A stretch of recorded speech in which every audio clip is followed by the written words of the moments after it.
bless Ray for for getting this set up in the middle of the workday. Yay, yay.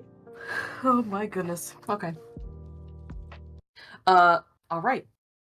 So, are you ready to play some Dungeons and Dragons? Yeah, wait, are we turning on our video or no? It's up to you. We don't have to. I'm kind of looking crusty right now, just because I rolled out of bed and started working on some of my like data analytics courses. Yeah, no worries. But yeah, alrighty. I worked on this all weekend. I hope you're gonna like it. I think I've done it Mm, justice. I need you to know that going into all this stuff, like obviously you gave me a bunch of stuff for June, with like yeah. the character proposal and when we were talking about stuff. But I also need you to know that I went back through like our chat history Oh boy. to look for all of the other various references to you bringing June into the Hampton Empire. Oh boy. So here we go. Excellent. How all of Um, the nasty shit. so the way this will work is of course just kind of intended to be scene setting for stuff. Yeah. Um, there will probably be some die rolls, but probably not any kind of like huge combat. A lot of this Okay. is going to be sort of going over some of the stuff that you already know about. You know, like Gotcha. this is your backstory. Yeah. So yeah, we'll kind of go with that. Let me switch the music around and we'll get started.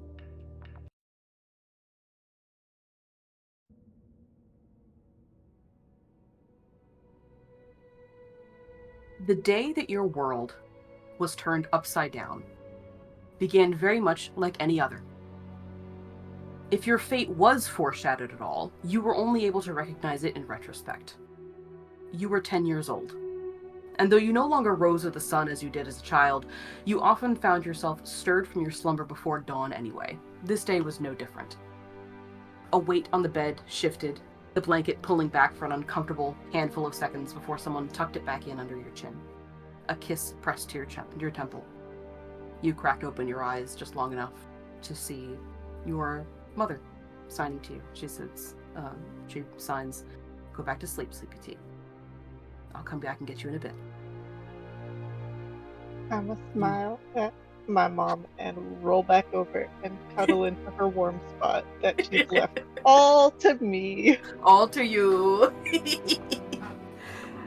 You feel her kind of reach over and fluff up your pillow, which is the only one on your shared bed. She doesn't have one herself.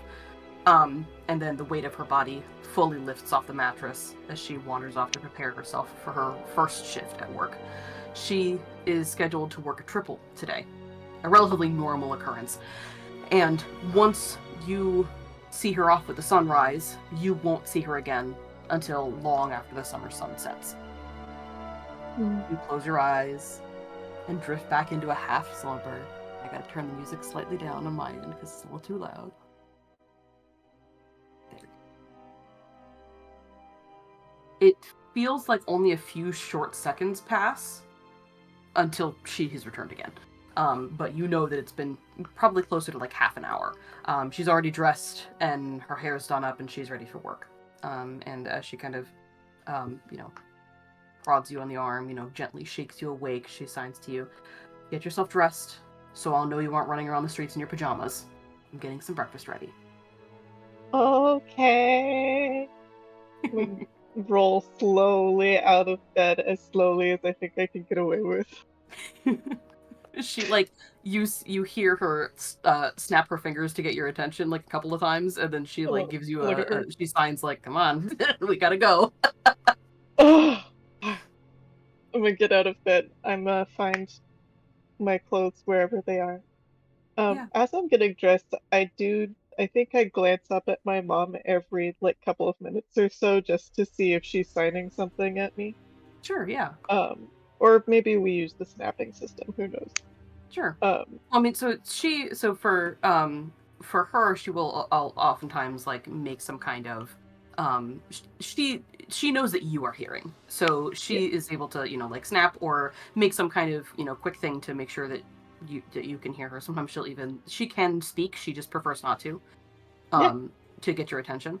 Um, it's a lot of this ends up being an issue on your end of things. You have to like stomp on the floor to, so she can feel the vibration or, or whatnot. Yeah. Um, this room that you're in, she kind of once she's satisfied that you are getting up and you are getting ready, she leaves into another portion of the house.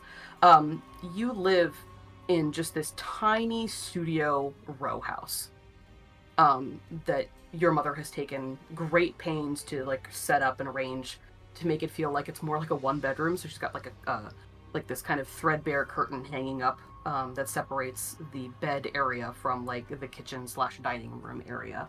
And you can hear that she is kind of clattering around the kitchen, getting something ready to eat. Nice. Hell yeah. Mom baked breakfast. Mom cooked breakfast. I pull on my clothes. Pull on your clothes. It's summer, so thankfully it's going to be warm later on in the day. It's a little chilly right now just because it's, it's the desert at, pre-dawn. Hell yeah. Big This, shirt. yeah, big shirt, big tunic. It's That's the kind pretty of much it. the kind of thing that you like early September, when it's or like late September when it's cold in the mornings, at the bus stop, but by the time you get home after school during the day, it's so fucking hot. Um, Yeah. the walls of this little studio row house are made of clay that cracks and lets in a draft sometimes and gives you the sniffles. And the landlord has been putting off repairing the thatching on your roof for like a year plus at this point. So there is water damage from the past rainy season that's still evident throughout the space, but it's home. This is where you've Yeah. been for a few years now. My home. My place. We don't need buckets under the thatched roof because it's not the rainy season at the moment. Right. But it was my favorite because I could collect the rain from the buckets and go water the garden until Mom stopped me because Mom was like, the plants have been watered by the sky. We need that. That water is for soup now. Pretty much. Yes. Soup water. Made from Rainwater the roof. from the roof infused with like slowly molding and decaying thatching. Hell yeah. If And it they worked, wonder why I was such a sickly little kid. right. That's a lie. We don't wonder. We know exactly why. And like to be fair, it's not that your mother is negligent or anything. She's like No, it's she's we're like in poverty. It makes sense. yeah, yeah. She's trying her best. She will, in the instances where that, rainwater that kind of has come a little bit off of the moldy thatched roof is the best thing that she can get because of, a well drying up or, one way or another. She will always like make sure to boil the shit out of that bitch. Oh yeah. To try to mitigate any kind of issues. And sometimes it doesn't work, but oftentimes it does. Um, Oh yeah. you kind of head your way past this little threadbare curtain into the kitchen, and she's just finishing up making some breakfast. Oh, Um, you kind of sit down at the little table, and she passes to you a bowl of kimchi, which I might be hell pronouncing yeah. wrong, but it is basically like a porridge made from like boiled cracked wheat. Hell yeah. She signs to you. Sorry, it's unseasoned. I used a last pinch of salt last night. I think I have a moment where I'm like, oh man, unseasoned food, I hate this. And then I'm like, wait, but my mom will be sad. So I sign back, I don't like seasoning anyway, which is a bold-faced lie. And then I start shoveling it into my mouth. She seems to know this is a bold-faced lie and gives you a look, but doesn't, doesn't comment on it. As you're kind of shoveling food into your mouth, she's not having breakfast. You would know that there's probably not enough for her as well. So she's, focusing on you. She'll probably pick up some, some breakfast. She's working at like a tavern right now, so she'll probably just get some, leftovers and stuff like that while she's there. And while you're eating, she signs to you. This is like one of the only times during the day when she's going to be able to catch up with you, because you might be fully asleep by the time she gets home tonight. So she, wants to make sure, she signs a few things like, did you sleep okay? You know, I want to sign back. I want to say I slept good. I thought of something. I want to invent something.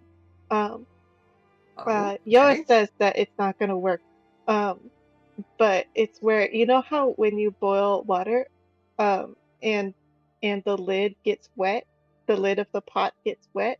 What if we added like a little like flute? So when we boil water, the water that gets the lid wet travels down the flute and drips into another bowl, and then we save water. She nods and says, that could be a really good idea. Why don't you See, try to do I'm something for smart. me? Yoa doesn't know Yep. what she's talking about. You are very smart. And you can also see Thank that, you. like, when you mention Yoa, um, she gets this, she doesn't say anything. She doesn't, or, sign anything, say for shorthand, no pun intended. Um, she doesn't, like, make a big facial expression or anything, but you know your mother well enough to be able to recognize the little, like, shift in her facial expression when you start mentioning Yoa, because you know that she doesn't fully approve of her. Um, like she thinks she's fine, she thinks she's good, but she also sees how Yoa is, and it, you know. But she's like, "You are so smart, Temo." Yeah.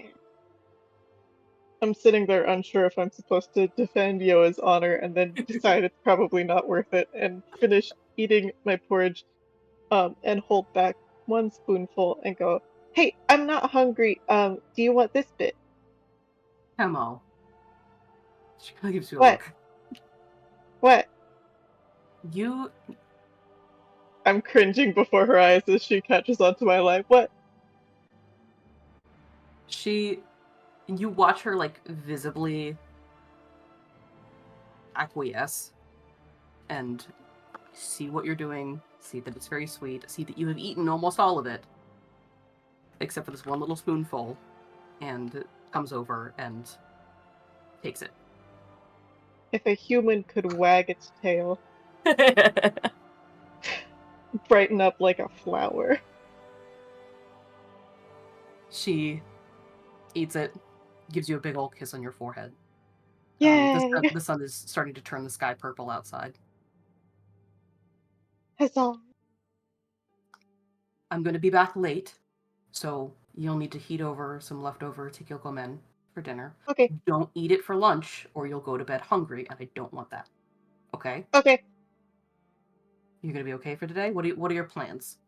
I'm gonna make sure we have enough firewood for cooking dinner, Okay. and then I'm gonna go find Yoa, and we're gonna play. I think we're playing hide and seek today.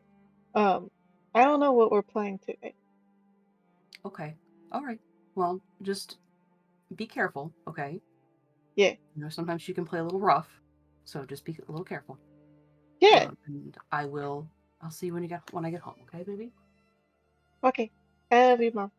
I love you too. She gives you a kiss on both of your cheeks and your forehead, and like Ew, ruffles your hair, ew. and heads on out. Carefully correcting my hair. You're 10 years old. You gotta make sure you look good, especially for the other kids that you're running around with, especially for Yoa. Yeah. What if they Absolutely. say that I'm dirty? She's already left at this point. Ugh, moms. Yeah, you kind of. I imagine, correct me if I'm mistaken here, but I imagine that Temo kind of gets up and, cleans up after himself and, you know, Yeah, takes care of that kind of stuff before heading out for the day. Um, yeah. I think um, he's a very good kid. yeah, In that, you know how kids don't clean up after themselves? I think he tries, yeah, and he's fairly good at it, but he's mhm, still a kid, so there's stuff that he misses. yeah, yeah, for And sure. then he like checks the firewood because he told his mom he would do it. Hmm. And I'm sure the firewood is fine. Uh, It's doing all does right. It could use Emma? a little more.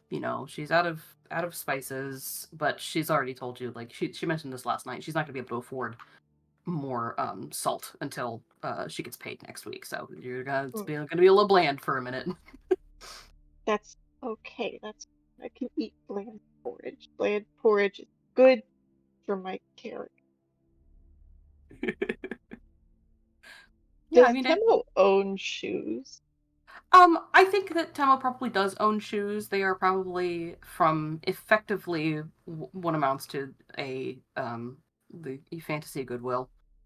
Nice. Um, it's from a neighbor swap or something like that. They are very, very hand-me-down. Of course, you don't have any siblings that they came from, but from someone else's siblings, older sibling. Um, Okay. they're very broken in, shall we say? Look, I think um because they're broken in, they might feel weird to walk in. So Yeah, Temo always does his level best to leave them at home and then remembers that his mom would be sad if his feet got burned. yeah, So he and it's gonna be a very scorcher. reluctantly picks them up. Like, I'll put them on when it's hot outside. And he just It carries them. it's also worth mentioning that like you as a 10-year-old little boy are growing so fast right now. Like yeah, you're kind of skinny because frankly not the Yeah. malnourishment from she's trying her best, but there's only so much she can do. But you're still Yeah. growing like a weed because you are 10 years old. And so these part of the problem with these shoes is that you're getting to the point where you're getting to the end of their lifetime, not because you don't think you could like eke a few more months of use out of them, but purely because your toes are starting to stick out of the holes in the front. Mm. Like And your they feet are pinch. just getting too big. Like, I don't like it. yeah, a Don't like little how they. uncomfortable. Do I have a little piece of string I can use as a belt? Yeah, I think that's fine. I have my string belt, and then I tuck my boots into my string belt, and my string belt is doing its level best to hold onto my tunic, but it's only a matter of time before it snaps under the strain Uh-huh. of carrying my boots. Oh my I'm god. gonna run outside and look for Yoa. Yeah, you run outside. You do eventually find Yoa. Um, she's Hi! in one of your normal places. Um, she kind of, she greets you excitedly. Her parents are in a very similar situation, except for her mom, who is like passed out asleep in the house. Um, Yup, which is pretty normal for her. You get the impression that her mom is an alcoholic. And so yup. it's like out most of the time. Um, But she comes out and greets you, this big, Hello, toothy hello. dragonborn grin. Good Hi, morning. hi, hi. Good Hey, morning. How? Yes, hello.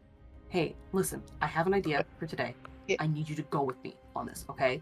Because I know you're gonna okay. freak out about it and tell me that I'm not that gonna it's freak scary out. or whatever. Yes, you are. Come on. No, I'm not. I know you. All right. I, All right. I'm not gonna freak out. What is it? Let me just show you.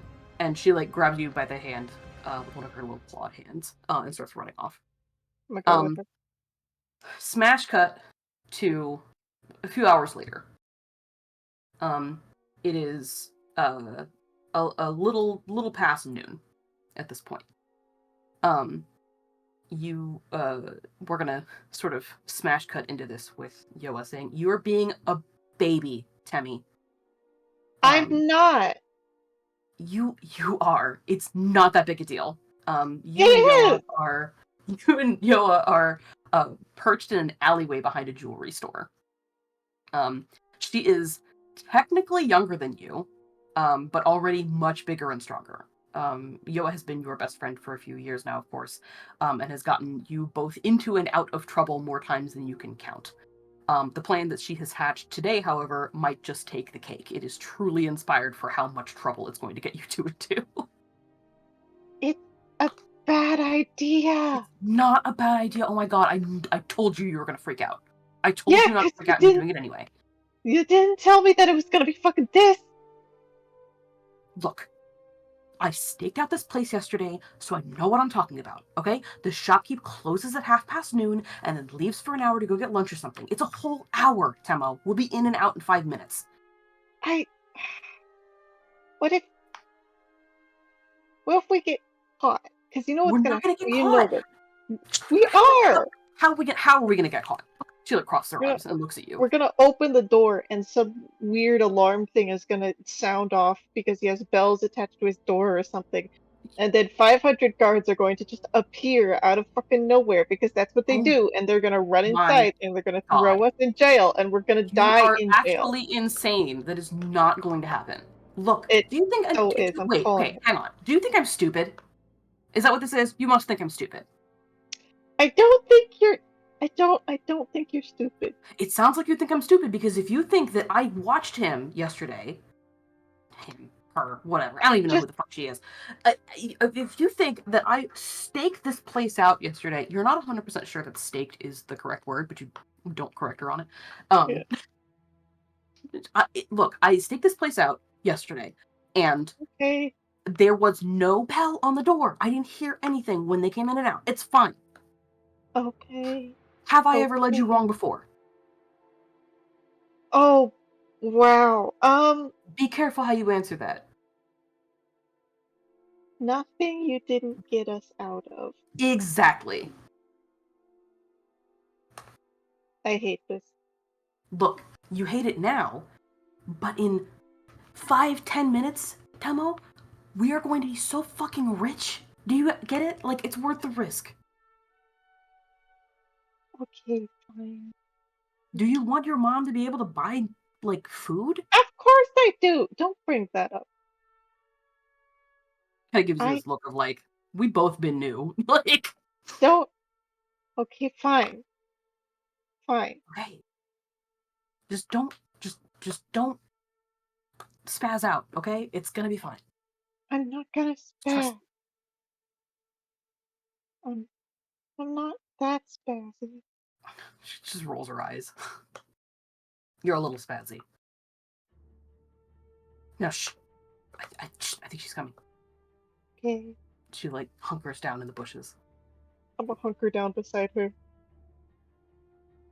sitting You, here thinking about my mom. And my mom's gonna be so mad. mm-hmm. But she'd be able to buy spices. And maybe I could tell her I dug up buried treasure out in the desert. So she doesn't even have to know. Yeah, for sure. She'll definitely be convinced about that. I'm Buried so treasure? That's fucked. this perfectly, like very nice, not dirty at all, I jewelry. cleaned it. Right, yeah. It's totally fine. It's fine. What could go wrong? Everything's everything Spoiler alert. Everything. everything goes wrong. Everything goes catastrophically bad. Yes. Um, you, relatively on cue, right around, noon 30, the shopkeeper, a human woman, leaves the shop through the back door, locks it behind her, and starts to head off down the adjoining alleyway into the main street beyond. And as soon as she turns the corner, Yoa springs out of the bushes and sprints to the back door. I'm following you. Okay. She's trying to get in various different ways. It doesn't look like she's fully thought out, like, how she's going to get in. But she's trying out, like, hey, let's just make sure the door is actually locked. Nope, it's definitely locked. Um, you know, hey, is there like a window nearby that we can get in through? Stuff like that. Are you doing anything in particular to try to help this process? I think I'm very anxious, but is there something that I look around that I can spot that would be like simple and easy? Like, is there a chimney or something? A chimney? Or is there a Um, window? sure. Go ahead and give me just because we're playing with your character before anything really significant has happened to them, to him before, so it Any of doesn't the, really have yeah. stats. Just go ahead and roll me a d20 straight up as your perception check. Yeah, I rolled a 2. A 2. There's no window back here. There's also no chimney on top. Yeah, what? There's not gonna. I don't think this is a good idea. It's a great idea. Temmie, just look. Are you gonna help me or not? I, okay. I'm Because I don't need your panicking a little help, but bit. I would like it. Uh, uh, Temo is panicking a little bit. Do I know? I don't know how to pick locks. I'm a baby. I think Uh, that's up to you. I mean, I think it is reasonable given the kind of kids that you hang out with and the kind of stuff that you get up to on a daily basis. It is reasonable that you would be like, vaguely proficient in picking locks, but like certainly not a level one. Like you would have some kind of I would lower have to roll for modifier. it. I think that's the best I got. Okay. Sitting here like, okay, uh, okay, um, do you have like a metal stick? No, of course not. Here, I'm gonna go find the metal stick. Okay. I wanna sort through the trash in the Sure. Yeah, back. you can. I think pretty easily find something that you think will suffice, like a Find hairpin. like the equivalent of a throwaway plastic spork. Exactly. Yeah. I'll bring it back to Something you life. can use to Okay. jam up in there. Uh, I saw I uh um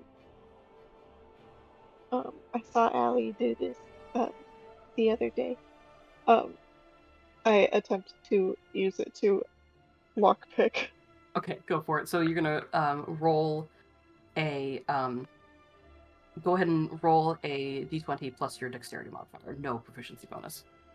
I rolled a 17 on the die. Holy shit! Amazing.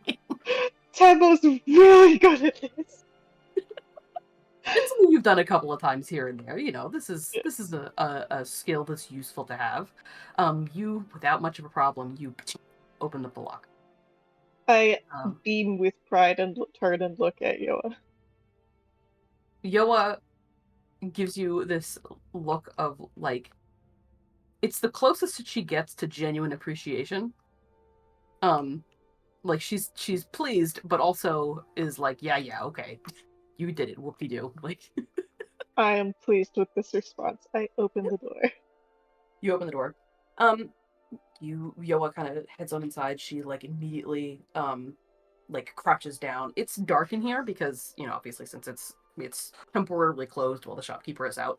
All the oil lanterns are not lit. But so she crouches down into the shadows and starts sneaking around through Everything's the so back room. shiny. Yeah, that's why we're here. Look, just start grabbing stuff. Just shove it in your pants. I didn't. I'm not worried. Okay. All right. Well then, just like I'm. make a little I make thing a. out of your tunic. I make a little front pouch out of my tunic. You Fantastic. shove it in your pants. I'm going to, but if just one of us carries stuff, then what? All right. Okay. Is stuff like locked up behind glass or anything, or is it just out?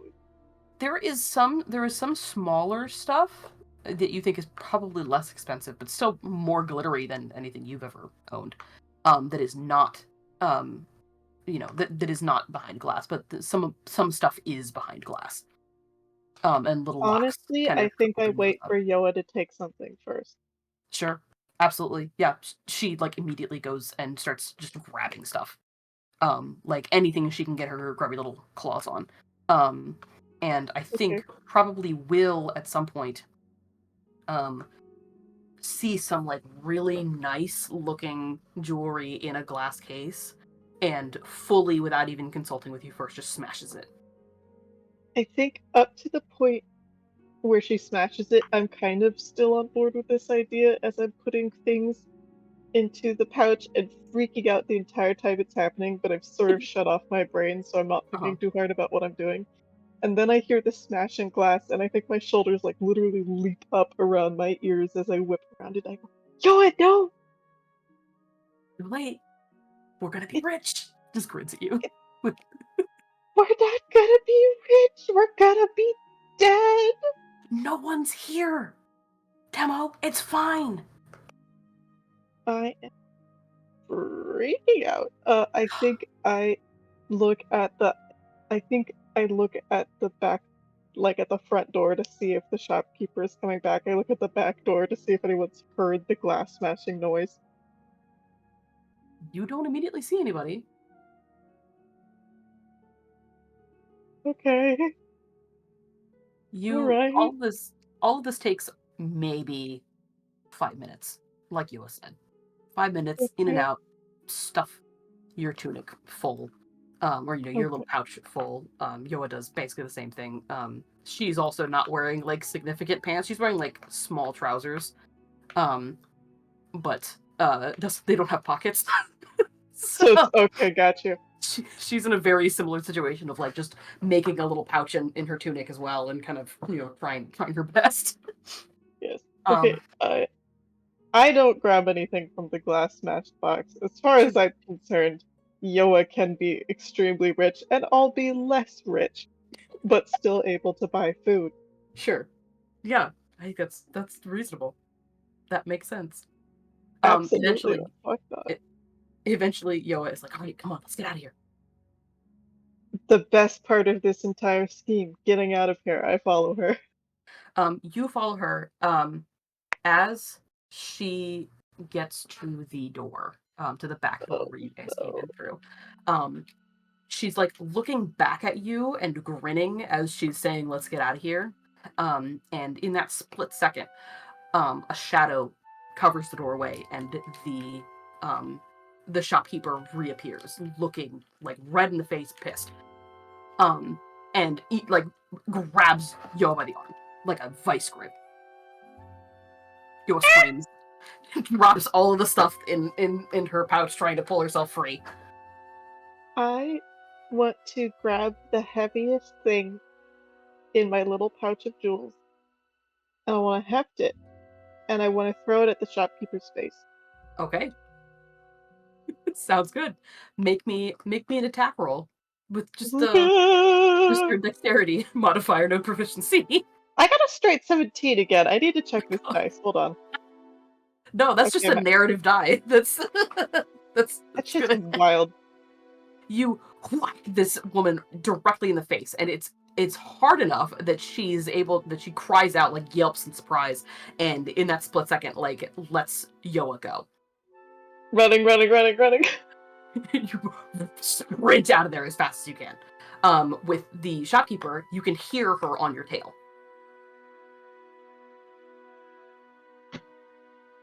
Okay. I think, honestly, the jewelry is slowing me down. And I know Yo's gonna hate me for this, but I think I drop it. Sure. Yeah. You like, having to carry, to try to run with this big pouch full of heavy jewelry, is just too unwieldy, and stuff's already starting to fall out because of how fast you're having to run. Like, it's just the nature of the bouncing movement of your footsteps is Yeah. causing shit to fly out left and right anyway. So you just drop it all and start booking it with Yoa. She's cursing the whole time, under her Booking breath. it, booking it, booking it, booking it. You book it. Um, Eventually, you stop hearing the shouting of the shopkeeper in the distance. Yoa kind of skids into an alleyway nearby, with, like, a dead end on one end, and is, like, panting, and says, "I think we lost her." I'm gonna skid in behind her, and then I'm gonna pant for a long minute, and then I'm gonna put my hands over my face, and I think I start to cry.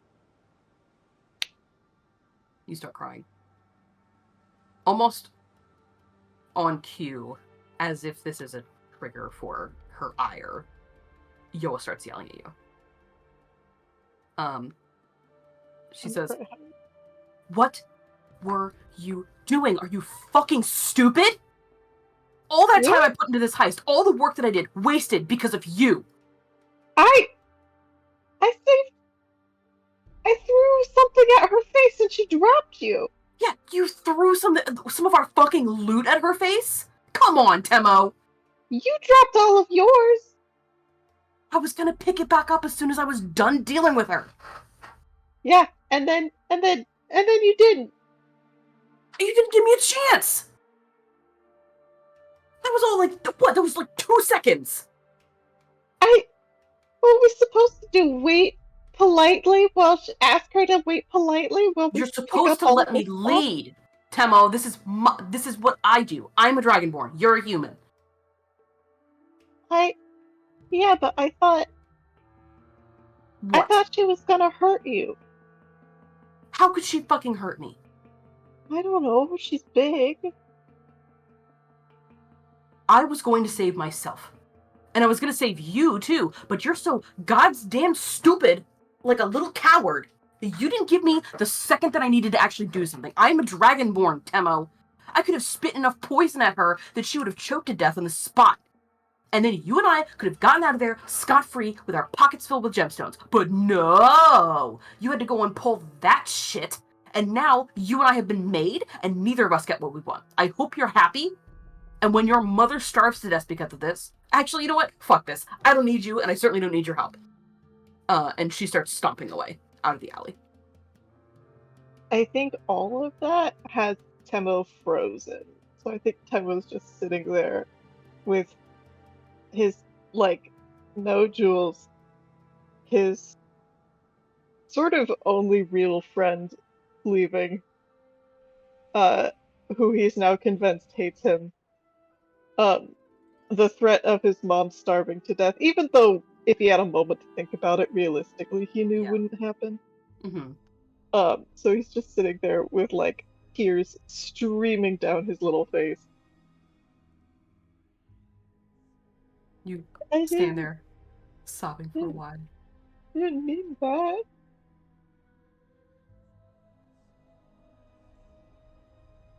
I think Outside after the a alley. while I wiped my face. Sorry, what? I think after a little while I wiped my face. Sorry, what were you gonna say? No, it's okay. Outside the alleyway, life seems like it's just going on. Like the entire world is oblivious to the emotional turmoil that you're going through. You kind of stand in the alley for a little while and cry, and eventually wipe your face, like you said. And you hear someone, some footsteps, coming closer. And around the mouth of this dead end alley, you see the shopkeeper reappear. Flatten myself against the wall. Kind of squints into the darkness. You know, roll for perception. Hang on, where's my I roll fucking for money? perception? No, I'm rolling for her to spot Okay. Temo. If you want, you can go ahead and roll me a d20 straight up for a stealth check. That's a 6. 6. Okay, yeah, she rolled an 18 on the die. Oh boy. So she peers into the alley, kind of squints. It takes her a second because it's a little bit darker in there than it is on the, the street where the sun is blaring down. She spots you and she says, "Hey, it's okay. It's okay. I don't I hurt. I'm not think gonna hurt that you. Temo Everything's okay." I think Temo is still naive enough that this caused him relief instead of alarm. So he kind of sinks down. He says, I'm sorry. I'm really, It's really sorry. it's okay. All right. Listen, I neither you or your friend are in trouble. Okay, it's all right. okay. I'm not upset. There's no lasting harm done. Everything's gonna be okay. All right. Yeah. Does she have like a bruise on her face from where I threw the jewel or anything? Yeah, slowly forming. You can see like there's a like she's probably gonna have a black eye, and like there's a like a red mark on her forehead where the chain of the necklace you chucked at her kind of hit. I think I see that and I instantly burst into tears. Oh, all right, kid, it's okay. Look, I can see you're really upset. Like I said, I'm not upset. Things happen. Why don't you come back to the shop with me, okay? I'll make you a cup of tea to help you calm down, all right? I've even got some tea biscuits. Does this sound okay? Does it sound nice? I think Temo, who didn't have a plan for lunch, is like, wait, actually, that does sound nice. What the fuck? Temo will follow her. Okay. You follow her out of the alley. She offers you a hand and says, "What's your name, by the way?" I'm, I'm Temo. "It's nice to meet you, Temo." You never ended up back at the jewelry shop. By the time you started to realize that she was leading you down streets you no longer recognized, it was too late. She passed you off to someone else, and he took you somewhere else and passed you off to another person, and so on. This continued for days and weeks, and the farther you were from home, the crueler your handlers became. However, you would soon come to learn that sometimes the cruelest hand is also the gentlest one. You have been with Amis for 6 years now.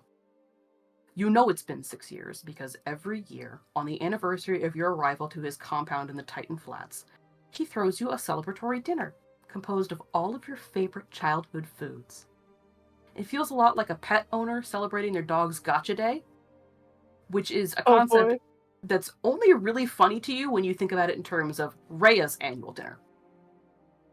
You've had Yes. to you've had to sit through a half dozen of your own dinners already, and each one has felt worse than the last. Right now, though, in this particular moment, you feel worse than you have ever felt. Worse even than when Amis has denied you a dose of the drugs he has long since addicted you to and allowed you to fall into an agonizing withdrawal. You are starving, right? You are covered in your own excrement, and you are so dehydrated that even though your prison for the past 2 days has heated to almost oven temperature in the summer sun, you are shaking with cold rather than sweating. Finally, the world outside of your breathing holes goes dark as you're brought into the shade. I had to take a sip of water. And a few moments, or maybe millennia later, you hear a familiar voice that simultaneously fills you with dread and terrible relief. Open the box. You hear the sound of chains rattling and locking, and a lock being undone. And then the lid of your prison, a metal box the size of a shipping crate, is pulled away. Amis looms over you, a look of pity on his handsome features, and reaches out a hand, carding his clawed fingers through your hair as you're pulled out. Oh, my poor foolish boy, Amis says. He's never raised his voice at you. Somehow that makes every honeyed word that drips from his mouth taste all the more rancid. He clicks his tongue at you as he cups your face in his palm. Look at the sorry state of you. Water. His tone doesn't change in the last word, but the order is implied. A girl steps out of the shadows nearby. If you are Amis's slave, she is somehow in an even lower position than you. She's human, maybe 8 or 9 years old, with dark brown skin and hair not unlike your own. You don't know her name, and you've never heard her speak, but she has been a constant fixture at Amisa's side since you first arrived 6 years ago, when she was 3. She approaches you, her eyes downcast, and the decorative golden bangles on her wrists, shackles made to look like jewelry, which also adorn her ankles and throat, clink against the ceramic carafe that she offers you. I don't look at or I think I don't look at her face. Sure. I think I do reach for the water, but I'm not sure if I'm strong enough at this point to drink it by myself. Sure. You reach out for the water. She doesn't let go of the carafe when you grab onto it, and seems to kind of help support it. Amis, of course, does not deign himself to assist in this process. I drink water. It is the best water I have ever. Um, I know that I'm in like a shitload of trouble, but at this point, the water is what's important to me. So I drink and I try to remember not to make myself sick. Um, and I let go of it slowly.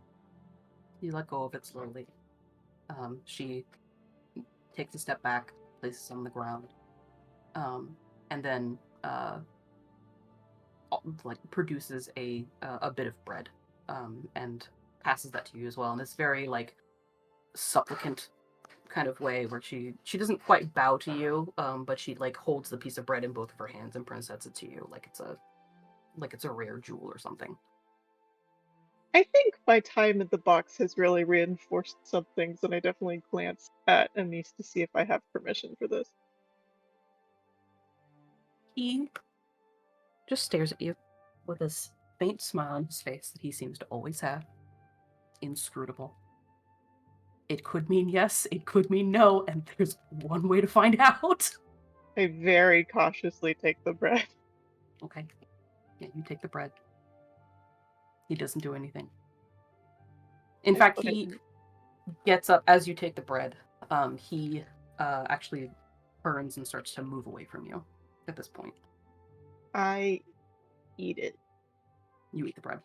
I'm sitting here at this point, like, if it's poison, I'm not gonna find out until it kills me or he gives me the antidote.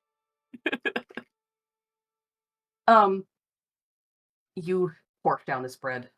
The servant girl follows him as he walks off, and the two agents, the two members of Amisa's ring, come to uh, come back up to you, and they like grab you underneath your armpits and pull you fully out of the box. Yep. Um, the room that you are currently in, this is effectively Amisa's throne room. This is a large circular chamber carved into the rock of the Titan Flats, hung with opulent curtains and tapestries, and illuminated with moonlight pouring in through a stained glass skylight above. On one end of the room, where the long, intricate carpet that spans the entire space terminates, is a raised platform upon which is an elegant, plush fainting couch constructed especially for Amis to lounge upon, and that's where he is moving to sit upon now. And in that space, on either side of that fainting couch, there are two additional slaves, young adults, maybe like late teens, early 20s, stand by with a pair of palm fronds on either side of the couch, their bodies partially obscured by the layers of sheer curtains draped across the dais. And these two men that have you by the arms kind of hold you closer to the foot of that dais as you are finishing the last of this bread. Cool. Um, I think at this point, I don't try to get my feet under me. I think the best I can do to help mitigate whatever horrible oncoming storm is on its way is to be as pliant as necessary, Mhm. or as pliant as possible. So I let them drag me, and let them like put me down or drop me wherever they drop me. Okay. Yeah, they drop you basically right in front of the dais, maybe 2 yards from Amis, from where he's sitting. Amis watches you intently as you're brought closer, with this look of serene pity on his beautiful features. And he says, "You're such a smart boy, Temo. I hope you've learned from this unfortunate circumstance, but to be absolutely sure of it, there is something I'd like to show you." On That cue, sets off all of my alarm bells. yes, correct. um, on cue, the girl presents you. She comes out from around behind the fainting couch, and comes up to you with a hand mirror and holds it up for you to see. I Um, look at myself in the mirror. you look at the mirror, but you don't see yourself. Oh boy. When you look into it, there is no reflection. Instead, you see a darkened room, as if you are a spider perching in the corner of the room. The space in the image is unfamiliar to you. It's small, it's sparsely decorated. There's a bed centered in the glass, and sleeping soundly within it is a woman so familiar to you that it makes your heart ache with recognition. It's your mother.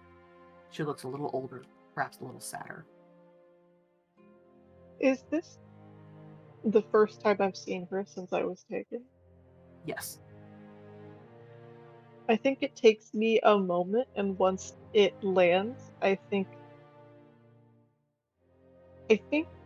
that breaks me, and I think I actually like lunge forward for the mirror. You lunge forward for the mirror. Are you trying to grab it, or I'm gonna try and grab it. yeah, you grab it? The serving girl doesn't resist, like doesn't try to pull it back or anything. And Amis doesn't try to stop you either. You now have the mirror in your hands, and the servant girl kind of, you know, takes a step back and crosses her hands in front of her stomach and just kind of stands by. I hold onto it tightly, and I'm no longer looking at my mother. I look up at Amis, and I say, I've learned that this isn't necessary. Oh, I think it Please, is, Temo. it's. I remember that protests make things worse, and I go, I've learned I I won't try again. Isn't it? Please? Um, as you're saying this, and Amisa's just kind of staring at you, you see movement out of the corner of your eye in the mirror. I look at them. You look down at the mirror and you watch in abject horror as another figure emerges into the moonlight, spilling into the room through your mother's window, and approaches her where she sleeps. I think I scream. You I scream. think I scream, and I like dig at the mirror with my fingernails, like I could break through if I just tried. And I punch the floor with my fist, like I'm punching the floor at home so she can hear the vibrations, but it's not the floor at home and it won't matter. Um, and then I look up at Amis while holding the mirror close to my chest. Um, and I say, please, anything, anything you ask me to do, anything you want, not her.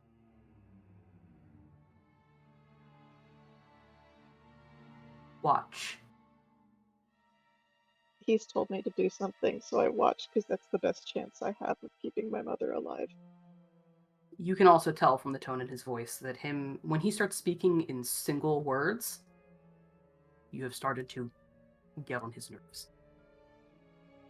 You look down at the mirror and you watch as this figure steps forward, pulls a knife from a sheath on their belt, reaches out over your sleeping mother, who doesn't wake because she can't hear them, and cuts a small lock of hair from her head, just one curl.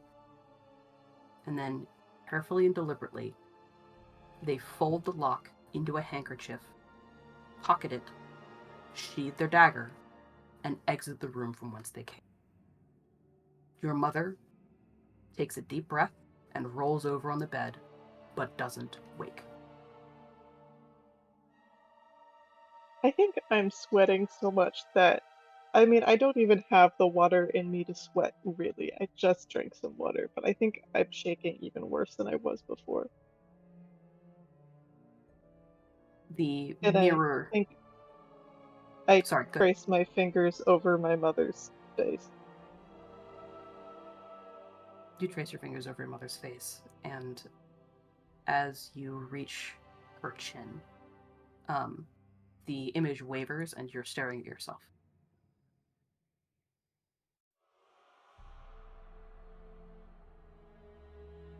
I put the mirror down very slowly.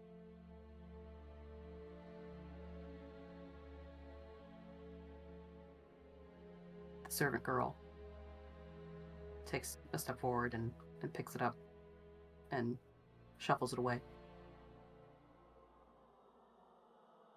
There's a silence that just kind of drags on for a moment in the room, this silence that you know very well as Amis making sure that it is settling in, that you fully understand and have to sit with it for a minute. And then his tone returning to that gentle tone it was before, says,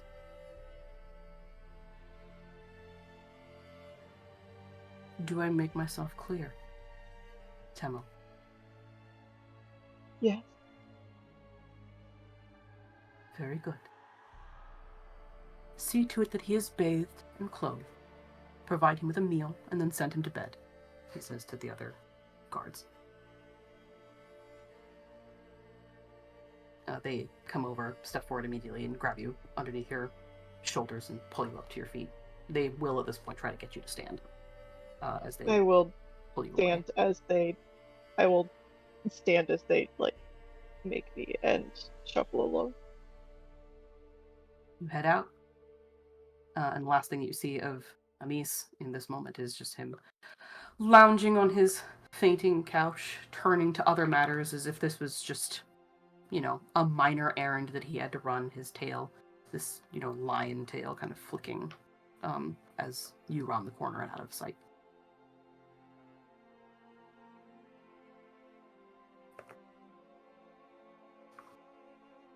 As ordered, you are brought to a bathing chamber. You are thoroughly bathed.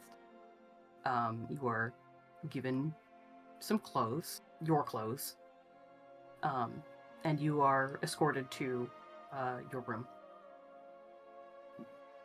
It is exactly how you left it, with two details that are slightly different. The first is that the guard that that stands outside of your room at all times, or at the very least for this particular shift, is different now because you killed the guard that was on the shift previously during your Makes escape sense. attempt. That's fair. This one looks nastier than the last one. That makes sense. Make that actually three different differences between how you kept it last time. You enter the room. The two guards that were with you this whole time kind of pass you off into your room, and with the door closing behind you, and you can see that you don't. It's not like a lavish room by any means, but it's also not like a prison cell in here. There is a little bit of comfort in here that at this point that Amis sets up that way very specifically to maintain your loyalty, because where else are you going to get this kind of finery? Yup. It's very, very Pavlovian. It's very, And yet it still works. yeah. God. You can see that there's, you have a little table off the side where, it's like a combination table / desk, depending on what you're using it for. And spread out across the table is, various foods and, it's like there's like a chicken, that's set out, and some fruits and vegetables and some, hummus and stuff like that. The third thing that you notice about your room that is not the way that you left it, certainly, is that Rhea is waiting for you at that table when you arrive, and she's helping herself to the meal that Amis has laid out for you. This is just the shit on top of the shit cake. I think I come in. I go, what do you want? Have a nice trip. She's like reaching across the table and getting like a cherry tomato on her claw and popping it in her mouth. Very relaxed. How was home? Home's great. Home's peachy. Mm-hmm. If I try to eat food, will she try to stop me? Do I know her well enough? You know her well enough to know that she can be territorial over food, but so can you. And you have both kind of, I think by this point, you've both managed to figure out how to navigate around that situation, because you do often have to eat in proximity. So Well, I help myself to my meal on my desk. mm-hmm. She doesn't stop you. Seems like she has better things to do right now than to, she has other ways she's going to torment you. Mm-hmm. It becomes pretty evident pretty quickly. Yeah, I'm gonna eat some food. How do you come to gloat? Actually, I was gonna come to make a request, if you don't mind. The next time you decide to take a vacation and come back in a little box, I'd appreciate it if you left me out of your fucking plans. Oh, but Rhea, you. Sorry, Krista, didn't catch that last thing you said. Oh, but Rhea, you're just so useful. She growls under her breath at you. I'm gonna eat some more food. She if you rip my throat out right as Sorry, I can see my Discord thing keeps disappearing. It's okay. You know, I think it's if just like you, I think you're just being like a tad too quiet for Discord to pick up, because I'm yeah, getting most of what you're saying. It just cuts out like every couple of words. you know, if you rip my throat out right as it gets me back, I think he might have something to say about that. Just maybe. Temtem, I know you think I'm stupid, and I know you think you're so much smarter than me. I'm not that stupid. I don't have to think about whether I'm smarter than you. It's not hard to see. She like is like aggressively eating. I also What eat food. what exactly did you think was gonna happen?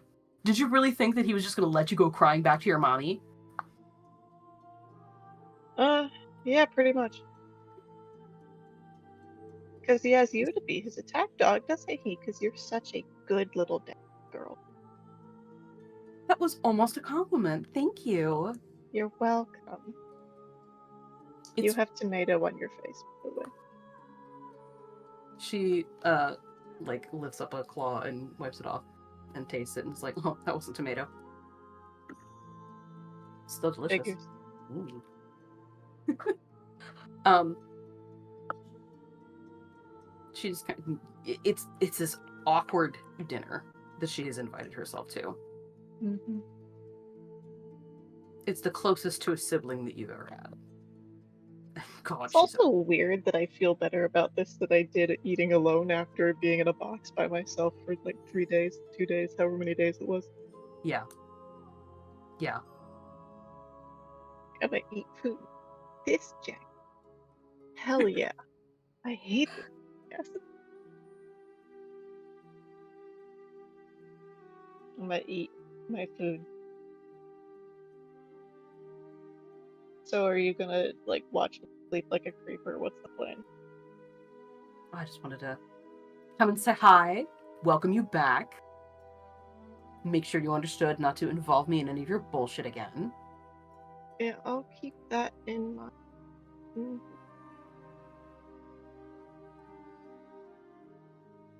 Was there anything else, or did you come all the way down here just for that? What, you don't want me in your room? You're kind of I'm not getting allowed to come say dog. hi? You're kind of getting dog hair all over my bed. Is why. She, like, you can see her hackles raised. She does not like being called a dog. I didn't It's one of, know that Knowles shed, but you you've known me fucking for years. shed. One of these days, Temtem, Mm-hmm. she, like, gets up.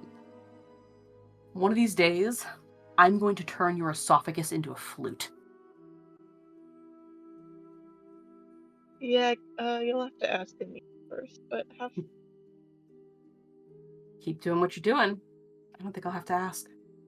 She, like, Mm-hmm.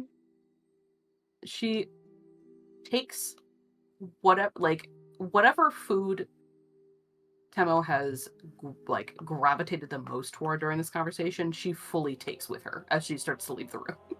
I think I gravitated towards the porridge on purpose because I knew that she would do that. Sure, yeah. And I think it's definitely reasonable to assume that Ray is the type of person who would not necessarily pick up on the bait and switch. She Yep. picks up the porridge and takes it with her, and exits the room. Cool. I sit down and eat my actual favorite food. Somehow, in a horrible, horrible way that you don't even like to admit to yourself, it's lonelier now that she's gone. I eat my food. I don't even at this point dare think about disobeying Amis again, so I don't fantasize about that because I'm too scared. But I think I do vaguely fantasize about turning Rhea into like a fur rug. And Sure. the fact that her being a fur rug would mean that she's always in my room doesn't mean anything. Right. No, not at all. It's fine. Everything's great. Um, a couple of weeks later, as you have started to reintegrate yourself back into Amisa's good graces. You've started to do work for him again. He's starting to trust you with things again. He calls you into his chamber, or even just calls you up during a meal at some point. And wordlessly passes you a small like letter packet. There's no address on it or anything, no like seal. It's just a little envelope. I take it, um, wordlessly. Do I open and read these in front of him? That's up to you. Okay. Um, I think I take it and then wait to be. I can see my Discord thing opening and closing. I hate you. I think I take it and I wait to be dismissed, and I'm turning up my voice and video um, fucking input sensitivity. I'm turning it down so I can speak in my lower man's voice. Okay, that's better. Big mood. Can you hear me? I can hear you. Glorious. You take you purely by like say this is happening at like there's you, there's Ria, there's a few other people kind of around. He calls you up, passes you this thing wordlessly. He doesn't Your even look. microphone. Huh? Your microphone got really dull. Dim. It got really. Quiet. It got dim. What? It got quiet for a second. Oh, weird. Is it back now? Hold on. I'm turning you up. Okay. Try again. Test, test, test. Hello. Do I sound okay? Yeah. It sounds Okay. better now. Cool. That's weird. Nothing happened on my end. I don't know. It's like I fixed the microphone over here and Discord's like, well, someone's gotta be fucked. You Amis passes you this envelope, and then basically almost immediately just turns away. Like he doesn't even look at you as he's handing it to you. He just kind of glances at you, passes it off, and then goes back to this conversation that he's having with someone. You would know from experience that if he expects you to open it right then and there in front of him, he will tell you. He will command you to do this thing. But if he is like handing it off to you very dismissively and then going back to, doing something else and not engaging with you further, he's giving you permission to do with it what you will. Cool. I think I will take it and I will melt back into the shadows from whence I came and go read it somewhere private. Sure. You go somewhere private and you open it up. There is no letter inside. There's no like parchment inside of the envelope. There is a familiar looking handkerchief inside. Oh, that's sick. Fuck. Okay. I think this changed from me thinking I was getting a job to me being like, oh fuck shit. And I open the handkerchief very slowly, and look at it. That sure looks like the lock of hair. So one little ringlet. I think I very gently touched the ringlet of my mother's hair. And then I think Ria goes through my shit in my room all the time. I can't hide it there. Um, and then I think I probably could hide it there. And I go into my room. Do I have like a locket or anything like that? I'd say that that's pretty reasonable. We can assume that you have something like that, or that you can obtain something like that pretty quickly. Cool. I obtain a locket, and then just so Ria doesn't try and get it off me and open it to look at whatever sweetheart I have inside. I'm gonna curl up my mother's hair inside, and I'm gonna close it, and then I'm gonna go find whatever blacksmith we use, to have him seal it shut. Okay. Yeah, you can absolutely do that. No problem. Oh yeah. Have it welded shut, and then be like, have her open this, um, Bitch. and then have it on my person. To suggest that anytime spent under Amisa's control is pleasant in any capacity would be idiotic. No matter where Temo goes, no matter what assignment he's been given, there is always, always a lingering threat in the back of his mind. Failure is out of the question. Escape, an impossibility, as you learned when you were 16. Juniper, on the other hand, sometimes has the privilege of drawing some small joy out of life. Juniper has the capacity to be that which has long since felt beyond Temo's grasp. The ability to live a relatively normal, mundane life. In the decade since that fateful night you returned to Amis in a box, you've been granted an increasing amount of privileges, and with them, a set of increasingly difficult assignments. Your favorites are the ones where you're permitted to don the favorite of your repertoire of personas, the mild-mannered June, in pursuit of tasks such as keeping tabs on Amisa's various enemies, kidnapping new child soldiers to bolster the ranks of his ring, and getting close enough to political targets to either influence them or take them out of the picture, to name a few. As long as you remain compliant to the mission at hand, you're provided with enough of Amisa's specially formulated supplements to keep the symptoms of withdrawal away. In the meantime, you get to play house, to live in an apartment, to buy your groceries, to maintain a meager little minimum wage job. You awake early in the morning to the sound of someone knocking at your door. You recognize the cadence of the little taps as those of your elderly next-door neighbor, but there's already a dagger in your hand by the time you open your eyes. June trusts Mrs. Ruby. Temo knows that it wouldn't be all that difficult to replicate the way she knocks. Outside, it is a beautiful winter day in Crossroad. The sun has started to shine, a pleasant breeze wafts in through the cracks in your shuttered windows, and the city is beginning to slowly awaken. It's worth noting, just for reference, that winter in the desert is the fertile season. So it is like fully beautiful spring out there. Hell yeah. I keep one of my knives like in the palm of my hand where it's easily hidden. Mm-hmm. Um, do I have like a peephole in my door? Yeah, I would say so. You the place that you're living in is like a really meager apartment building. Um you're up on the third floor. It's like a studio apartment. And it's kind of ramshackle and run down. It's all that you can afford with the the salary from your minimum wage job, but you do have a peephole on your door.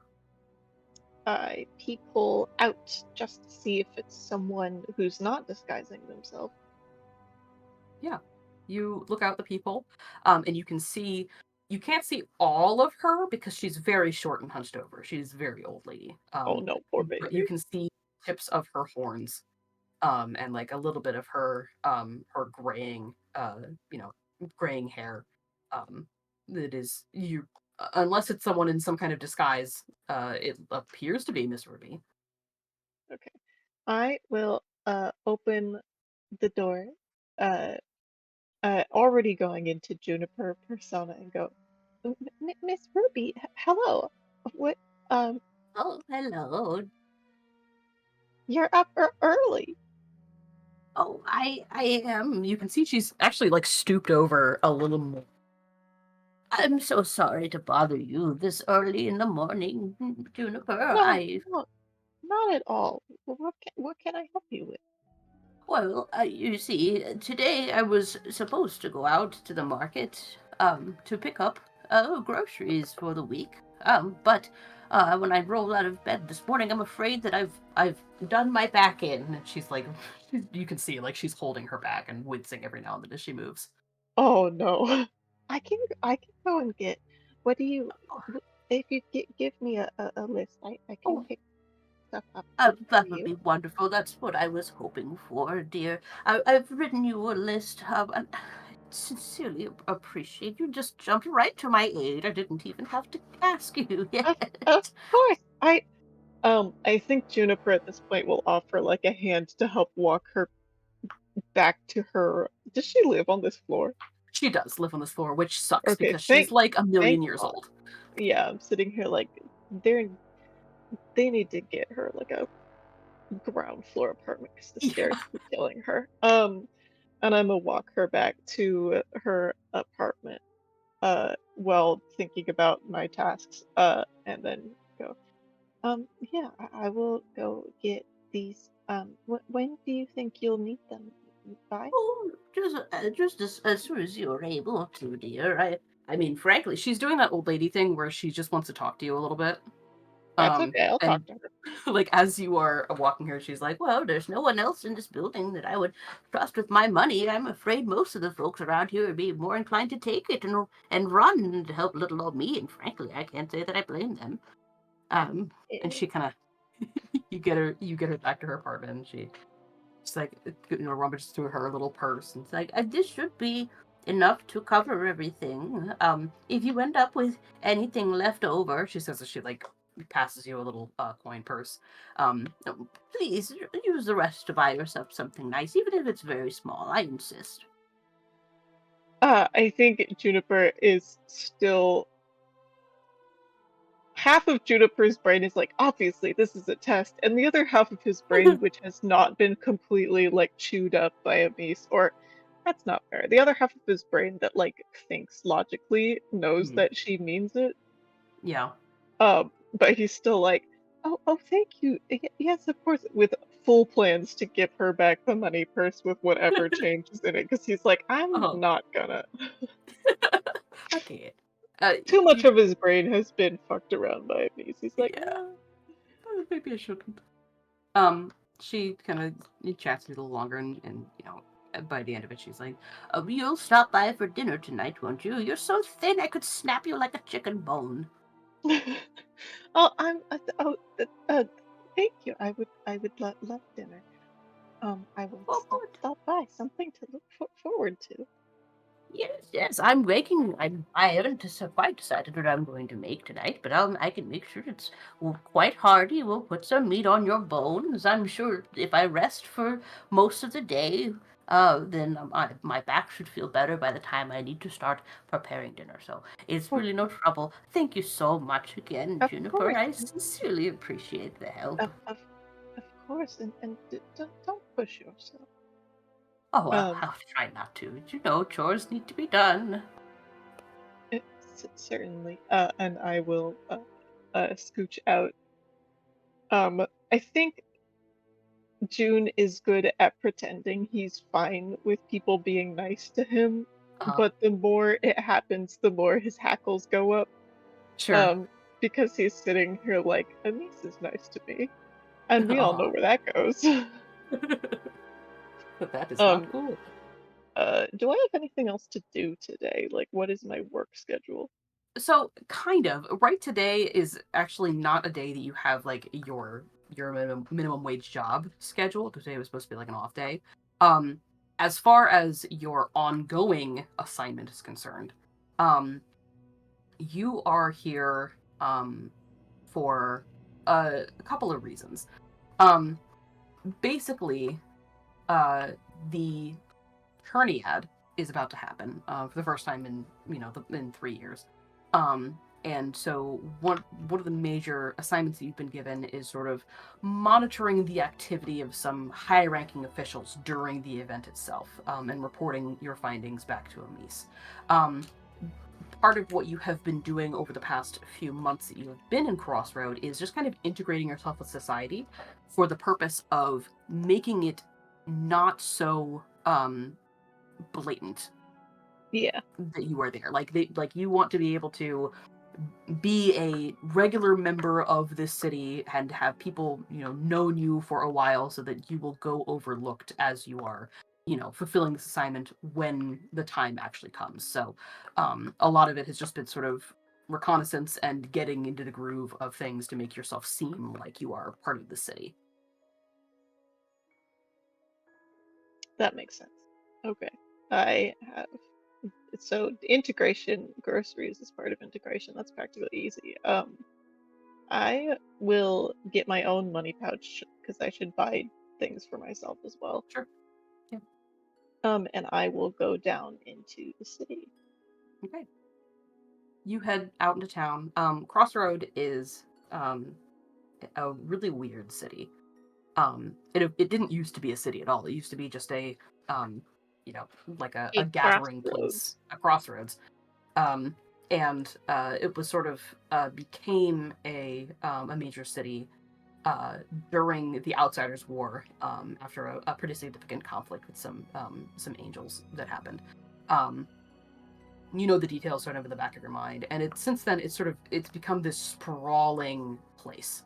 Um, you know of all the local markets. You know all some of the people that are nearby. You've been doing a really good job of sort of integrating yourself in with this community.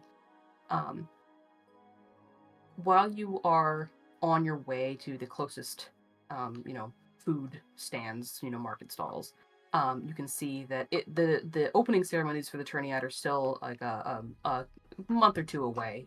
Um, but people are already starting to decorate and get excited in anticipation because this is a huge event.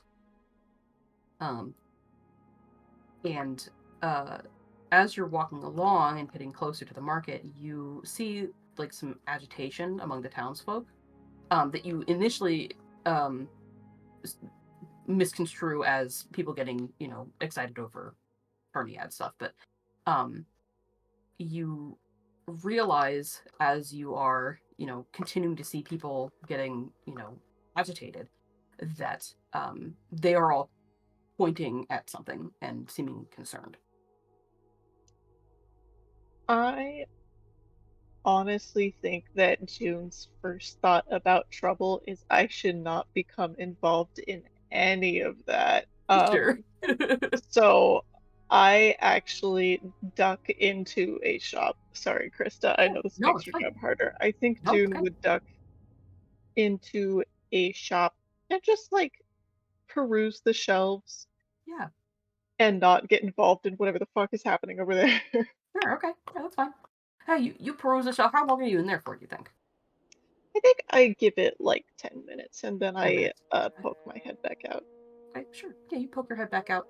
The agitation hasn't stopped. And in fact, there's a moment while you're inside poking around where the shopkeeper at this particular place uh passes by you and says, "If you excuse me for a moment, I just want to see what's going on." And they poke their head outside as well, and then poke back in and seem a little distressed. Not like, oh my stars and garters clutching at their pearls or anything distressed, but just kind of like, oh man. Um, that same kind of level of agitation Mm. is still present 10 minutes later when you walk out. And it doesn't seem like there's any kind of fight going on. It doesn't seem like there's any kind of, like attack or anything. It doesn't seem like it's proximate either based on where you're like generally seeing people point. Can I Um, slide towards the very back of whatever portion crowd of people this is and sure. uh like very gingerly ask someone next to me, what is happening? Do you know? Oh, yes, it's there's this dragonborn woman, and she points, and you follow her claw off in the distance. You can see that across the city, um, there are a couple of major buildings that you would recognize immediately because they're like major fixtures of Crossroad. Um, the first of those two structures is the Palace of the Triumvirate.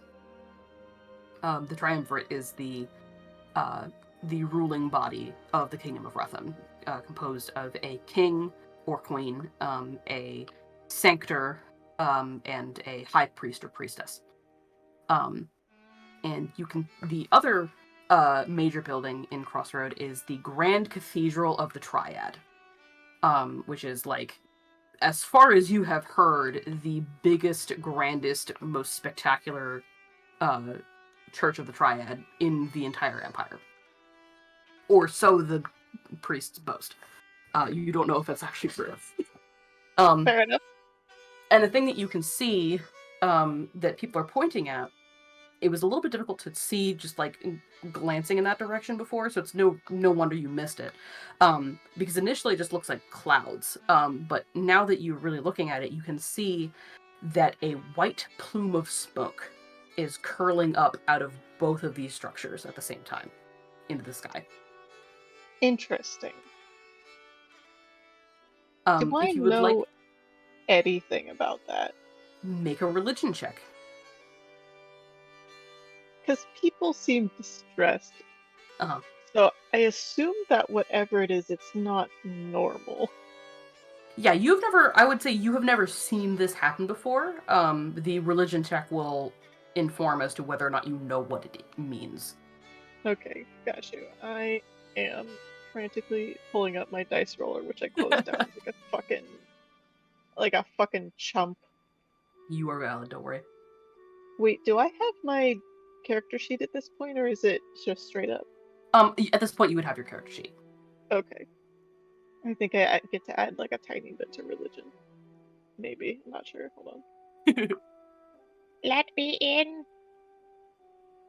Let me in. Let me in.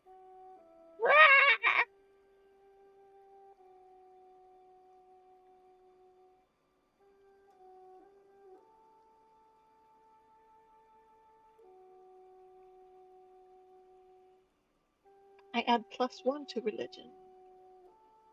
That's not That is nothing. that's a 16. 16. Okay, you do know what this means. Like I said, you've never seen it before, but you do know what it is. Um, the when a major member of the priesthood dies, the Church of the Triad will release a plume of smoke. And when I say a major member, I usually mean like a high priest or priestess. Usually this isn't a thing that is awarded to an acolyte, for example, Yeah, or a lower priestess. makes sense. It is you would know that the smoke is specifically colored with different chalks and things like that, depending on which faction of the church has passed away. Black smoke for a Talon of the Mad Queen, gray smoke for an Arbiter of the Concordant, and white smoke for a Suncatcher of the Platinum Light. The only reason that same white smoke would also be billowing out of the Triumvirate's palace is if the Suncatcher in question was the High Priest. Do I know if Amis has fingers in pies that high up? Oh, absolutely does. Whether he is specifically in on this, that's your guess to make, but you would know that Amis, as far as you are aware,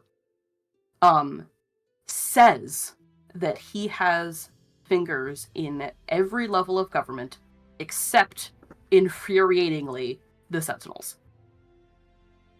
Interesting.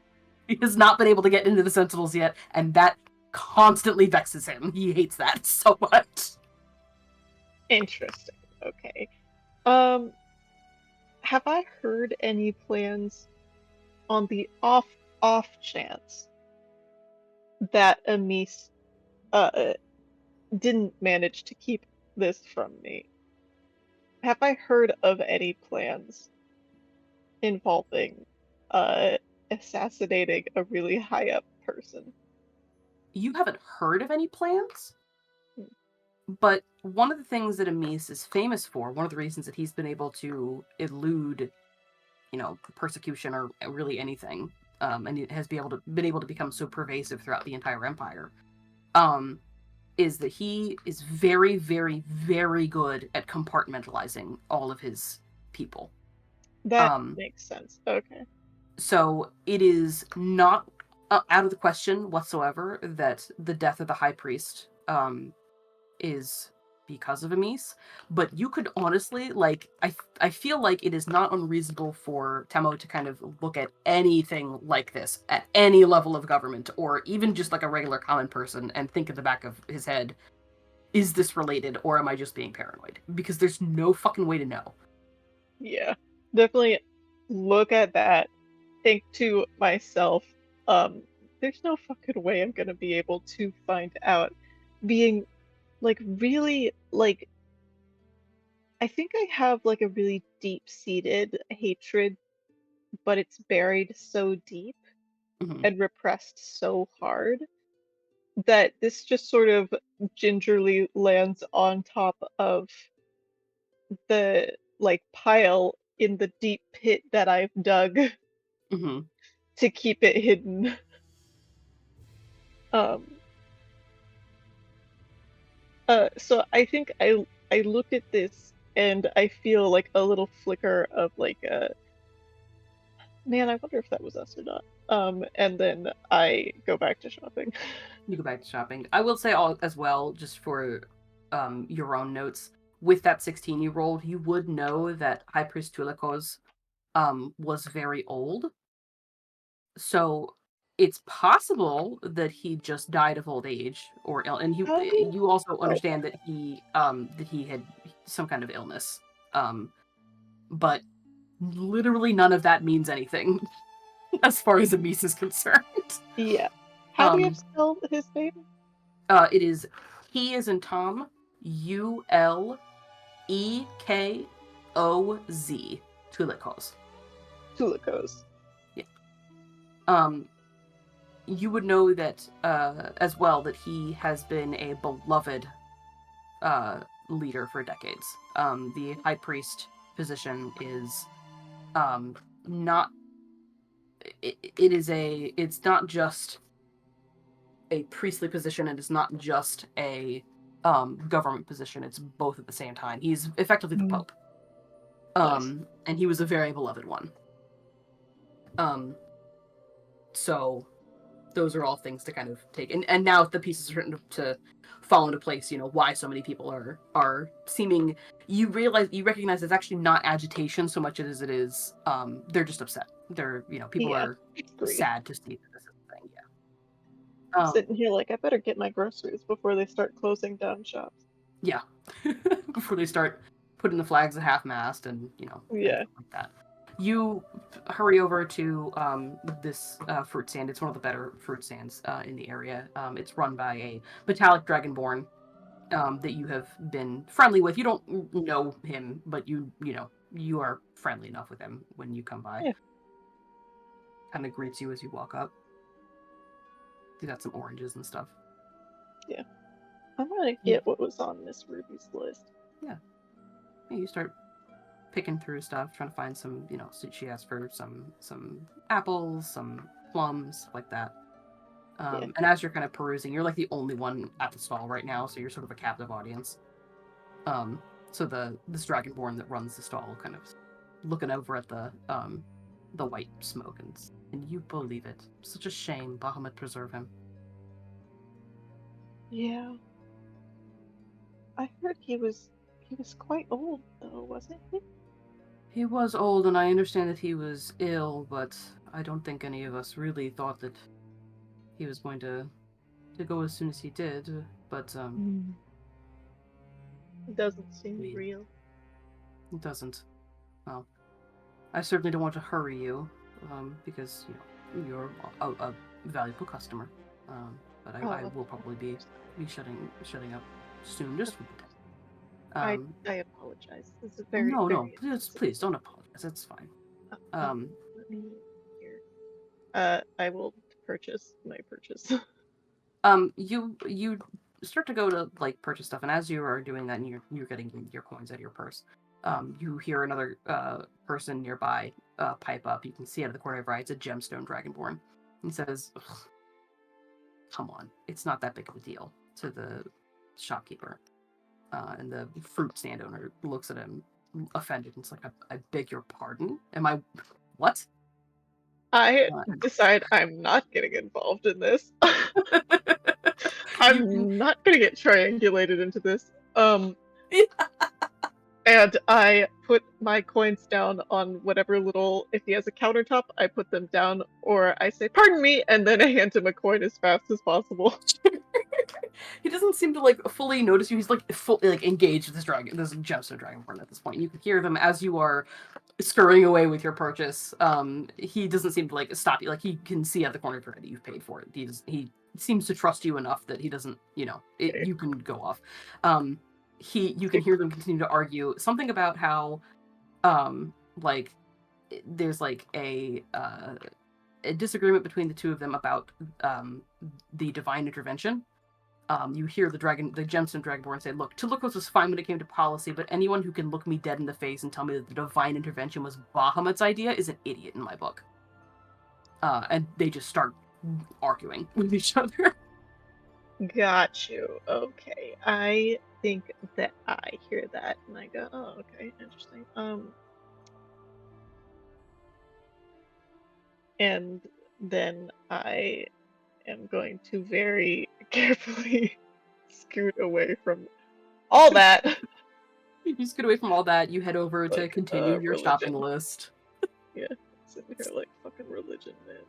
God These damn, guys- you've been hearing about this a little bit. Little tidbits of this, and this is something that you've sort of been reporting back to Amis every now and then. Is there seems to be a lot of growing tension, especially in the Dragonborn community, in the people who are particular followers of the Triad in general, but especially the Dragonborn.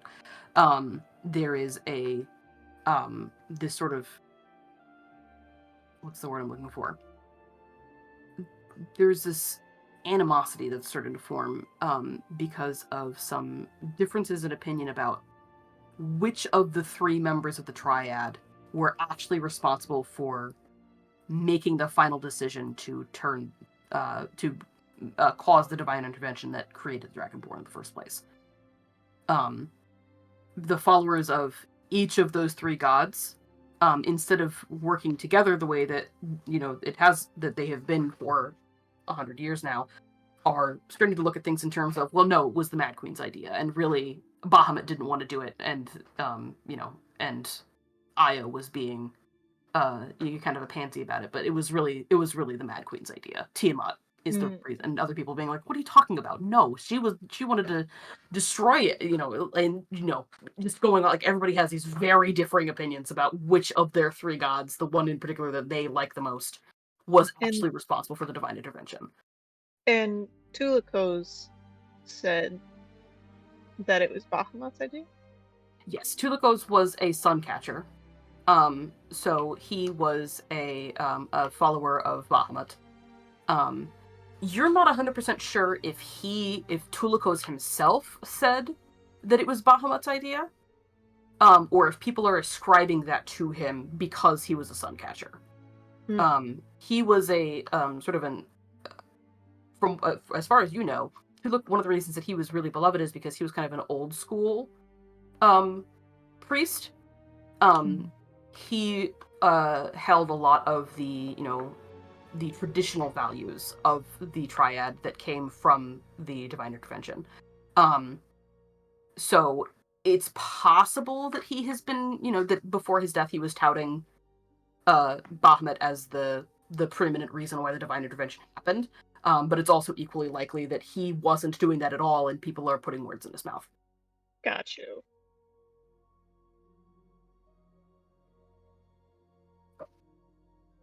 I have to write notes for June. Because unlike Tilly, June uses his brain. Yes. Hey, the good news Like is that you'll have this recorded, so. Nice, okay.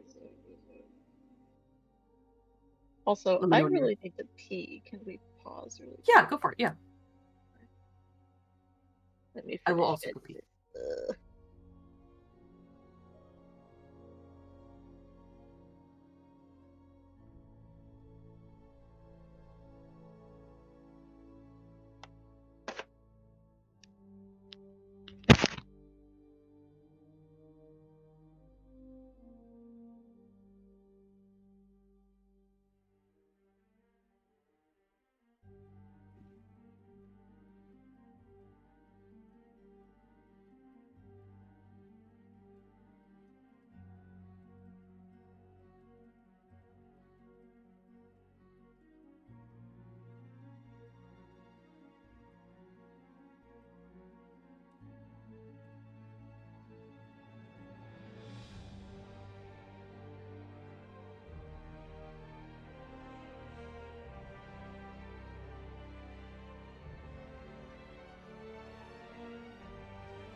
I return. I'm guessing that Jamie has not returned yet. Hello, recording, and whoever might be listening to this. I apologize that break was not edited out. However, the person who is recording it cannot edit it because they're not allowed to listen to the video. So, sorry.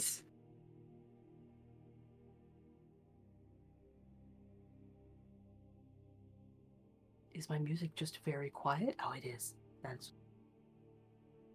Oh, boy.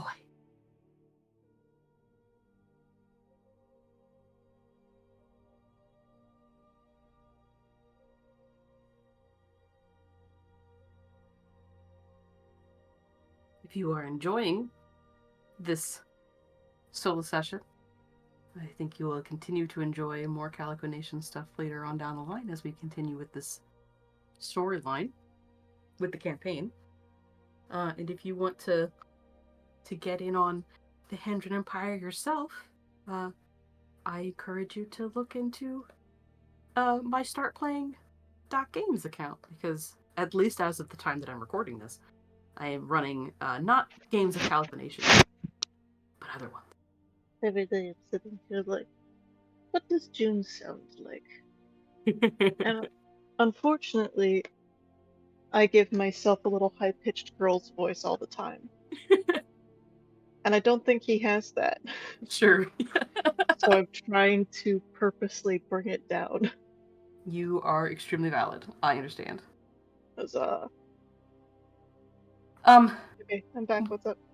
we don't have a ton of stuff left. I'd like to try to do these over like 2 hours, if possible. Yeah. We're getting there. But there's one more thing that happens. You kind of scoot away from the these arguing dragonborn. You go over to another stall that's not so close that it's going to draw you into it, but you can kind of hear them in the distance. And you're kind of, I would say, I mean, again, correct me if I'm misconstruing this, but I feel like Temo is definitely the kind of person to, like, even though he's far enough away from the fight that he is not going, like, almost certainly not going to be drawn into it, kind of has his hackles up and is like, his attention is drawn over in that direction just in case, just from, like, hypervigilance. Yeah, and he's eavesdropping. My man was a born eavesdropper. They are, I mean, it's a lot of the same. It's them, they're just shouting at each other, and you can hear, like, other people are getting involved at this point, too. Some of them are, like, trying to calm them down. Another person, it sounds like someone else has come in and is starting to defend the Mad Queen and all of this, and both of them are ganging up on that person, and it's just becoming like this. It doesn't sound like it's going to be so much of a problem that it's going to turn into, like, a fist fight or anything, but it's riding that edge. And you're kind of like listening to all of this as you are also trying to inspect this loaf of bread for any kind of mold or anything like that.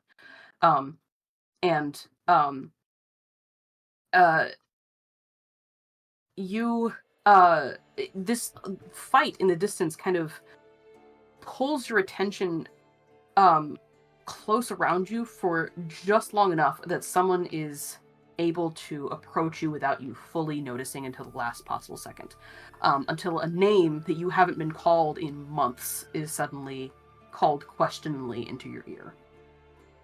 Temo? He says, a clawed hand closes around your wrist like a vice. I think as soon as Juniper heard the name Temo, he put all of his focus into not reacting, and then someone grabs his wrist, and I think he drops his, like, grocery bag. Sure. Let go of me. You turn, and you can see that the person who's grabbed you is a dragonborn. Likely male, just judging by the baritone of his voice and the sharpness of his jaw. His scales are polished brass, his eyes are turquoise, and he's clothed in armor from the Platinum Brotherhood. As you turn to face him, this strange... Sorry. Sorry, go for it. It's okay. As you turn to face him, this, like, strange mixture of surprise and awe sweeps across his face, and his pupils dilate as if he can't quite believe his eyes. Sir? I don't... Is there a problem? Holy shit, it is you. That's all kind of alarm bells for me. I think I have one of my knives, Sure. and I hold it still in my palm in case I can still talk myself out of this one. Sure. And I say, I don't know who that is. Is there a problem, sir? I have to. Crap. Where have you been? Your mom and I have been know looking this for you for person. 16 years. I think at that point, I really look at his face. You recognize him. He's different. He's more filled out. He's not as scrawny or emaciated. He's stronger. He's older. He's transitioned at some point. Yeah. But it's still him. It's still Yoa. I think that my thought is Anise is going to kill my mother if he finds out that they found me. And with that thought in mind, I stab him. You stab him. You. Yeah. Where do you stab him? I don't think I want to hurt him. I just want him to let go of me. I think I do a big sweeping, like not even really a stab. Uh-huh. Like I'm mixed between I don't want to hurt him and I don't want it to be obvious what's going on. So I think I stab him in the bicep of the arm that's holding me. Okay. Go ahead and give me an attack roll because he is wearing armor. Forgot that he's wearing armor. If he's wearing armor, maybe I actually go for like a cheekbone or something. Sure, yeah. Either way. But either way, attack roll, baby. Why do I have only short swords and rapiers? Where's my daggers? Oh, maybe I don't have daggers because of this stupid thing. Okay. I'm gonna... Boo. I mean, I think it's reasonable that you would have a dagger on you. So, like, if you don't already have one on your character sheet, that's fine. You can have one. Yeah, I'm gonna add a dagger. I'm gonna give... I cannot see a reason why June wouldn't have a dagger on this person. I'm gonna give all of my characters the same problem I have, which is I think knives are cool. You and all of your characters are valid. Yeah, 22. 22. You right at the side of his face, on his cheek. He cries out and somehow like I'm trying to figure out the best way to go about this. He cries out and ends up. I'm gonna actually roll for him to see if he lets you go or if he grips tighter. Oh my god. Okay. So, I was having him basically roll a constitution check. Yeah. To see if he could keep grabbing onto you. He rolled a natural 20. Holy fuck. His He grew up big. Yeah, he's beefy now. Like, he's big. Fuck! Damn it! Temmie, come on! I'm trying to help you. Chill the fuck out. Let the fuck go of me. I'm kicking at his feet. You're kicking at him. Look, chill. Hey, look. Demo, chill the fuck out. I'm trying to help you, okay? Let me go. As you are, fighting against him, you give yourself pretty covered up. One of your sleeves slips down, in the struggle. And he, there's this pause, this frozen moment in time, where you realize that he has clocked the scarring on your wrist. And his eyes go wide, and he looks at you, and he says, "Holy shit. Who did this? Temo, who the fuck did this to you?" I punch him in his face. You punch him in his face? Go for it. roll me another attack. I punch him on the nose. Sitting here like, this is where sharks are tender. I'm gonna fucking get you. You have, this... He's got, the blood dripping down his face where you've slashed him with a knife. Natural 20 to hit. A natural 20! Perfect! Oh my god! The dice tell the story that they're supposed to tell. You pop him on the face. You deck him in the nose, like a fucking shark. And How I smacked my hand so hard in mimicking that movement that I actually hurt Oh myself. no! Shit. You deck him in the nose. Your hand is covered in the blood from the gash and the blood from his nose. And he cries out, and I'm not even gonna make him roll for it because you rolled a natural 20 on your attack roll. He lets you go. And as he lets you go, you turn to go and run, I'm assuming. Yeah. And as you turn to go and run, he instinctively reaches out to try to grab you again, and instead ends up leaving a huge gash across your torso with his claws. Ow! I hope he feels bad about that. I run. You book it as fast as you can. He is Zup. screaming behind you. I am. That's okay. He's dressed in heavy armor, and I've always been a fast little shit. He can suck my dick. I'm out of here. You book it.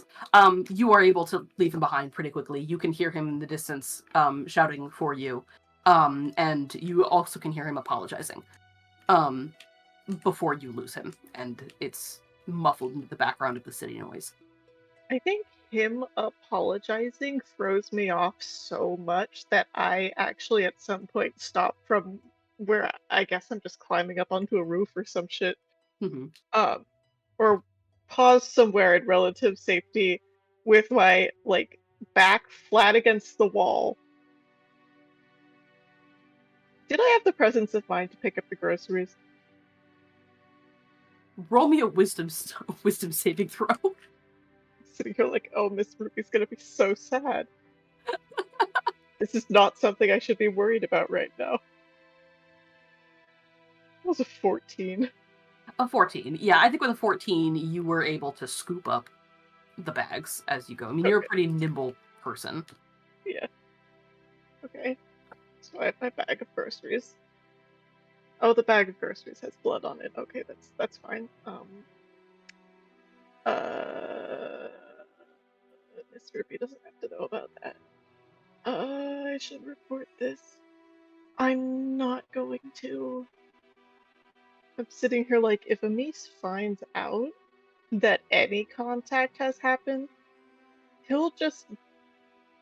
The problem is, I don't know if he'll just decide that I'm not worth the work anymore and burn that, asset in the sense of, killing me and then killing Yoa and probably killing my mom just for good measure. Mm-hmm. Or I don't know if he'll just settle for killing Yoa. And I'm sitting here, I'm staring at the wall, I'm trying to decide if it's worth it to go to Amis and tell him like a good little pet. Did anybody see? Is anybody gonna snitch on me? And then remembering that I stabbed someone in full daylight in a crowded marketplace and going, oh, I'm so fucked up. Shit. Oh, damn it! Okay. You are bleeding profusely from the slashes on your side. He got you deep. I'm putting pressure on it. You put pressure on it. Your hand is covered in your blood and his blood, and maybe even some fruit juice from one of the fruits. This is fine. It's fine. I know how to stitch myself up.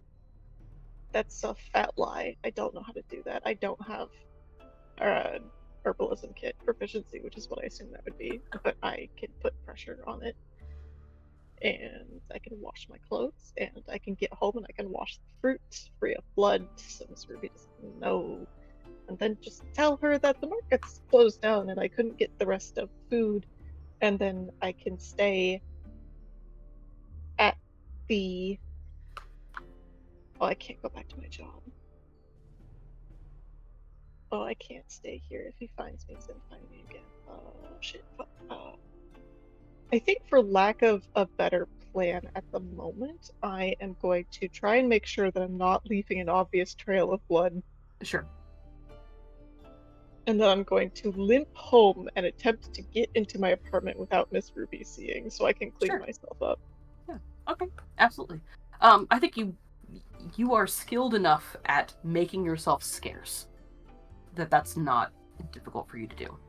You take some time to sort of put pressure on the wound, and maybe you grab like like an extra shirt or something from someone's clothesline, um, to kind of use as a makeshift bandage, just to get you through, just to kind of sop up some of the blood as it's coming out, Yeah. to make sure you're not leaving a trail. And you take a winding, backtracking, circuitous route home to make sure that if anyone saw you, they probably did, and if Yoa is trying to find you again, that they will become lost in the process, and eventually make it back to your house.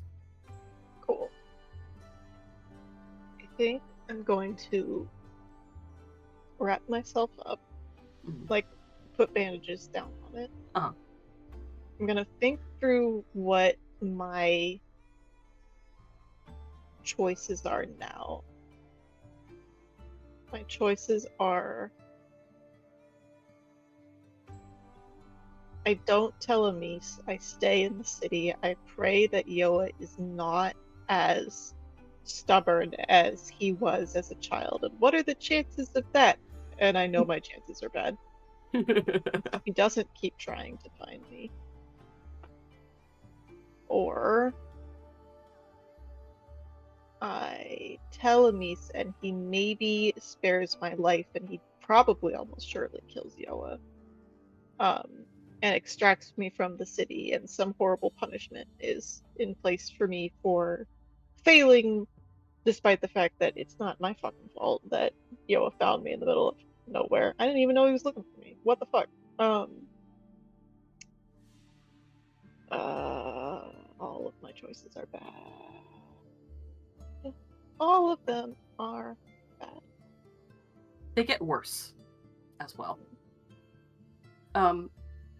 You patch yourself up as best you can. You deliver Miss Ruby her, the groceries that you were able to collect. She's very, Oh no, that's fine. I understand. I heard about the high priest, and I expected some of the stalls would have closed down early as a result. It's a terrible thing. I do have some bread in the pantry, but I think Oh. it might be going a bit stale. Oh, that's all But right. We can make some kind of use for it. You haven't seen the kind of thing I can cook up, young man. oh, that's excellent. Well, yeah. You have a nice dinner with her, on edge the whole time. She doesn't seem to notice. She's a very nice little lady. You bandage yourself up as best you can, your mind racing with what the fuck am I gonna do? But the good news, at least for like the silver lining, is that you're pretty sure that save for like a couple new scars to add to your collection, there won't be any kind of lasting damage from Yoa's claws. However, when you go to remove your bandages to switch them out, the next day, you realize that there was perhaps more damage than you had anticipated. Because if instead of the beginning of tender scar tissue forming, you appear to have started growing scales in a couple of spots right along the gash.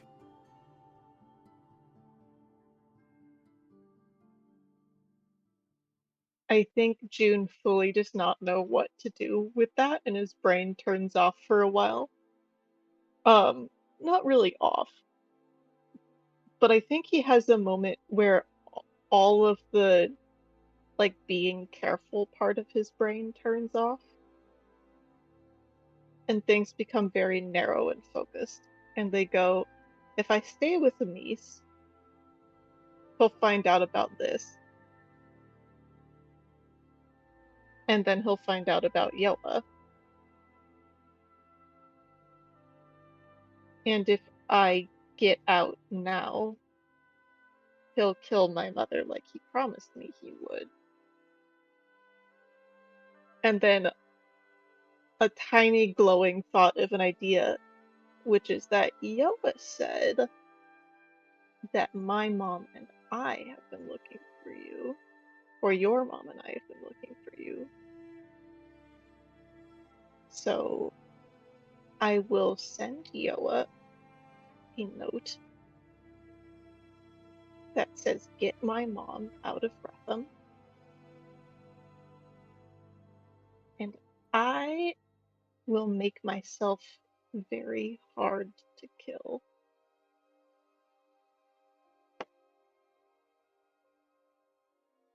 And then I'm gonna look at the Turniad banner outside.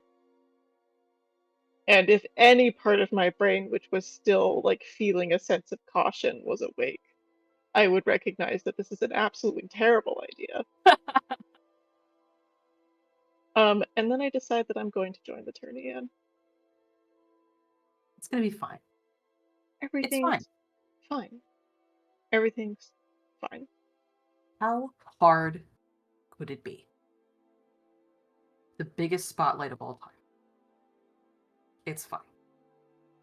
And he's gonna have a really tough time killing me if I'm in the Turniad.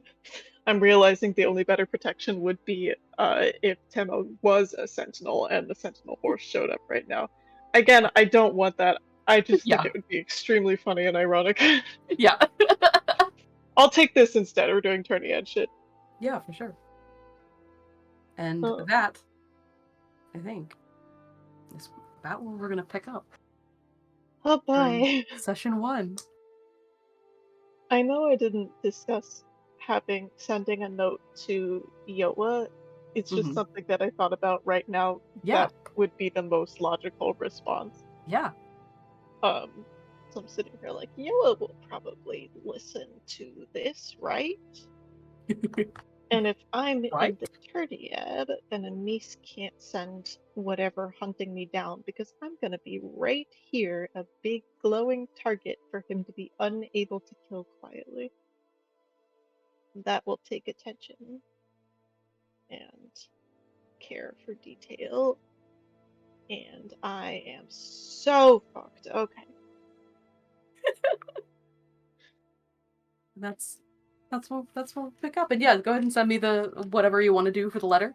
And I Cool. will take that into consideration with future plans. Oh, I hope cool. you had fun. I hope that was good, a good interpretation of some of the stuff that you sent me before. It was fun. It was a good interpretation. I liked it. Good, I'm glad. Hooray.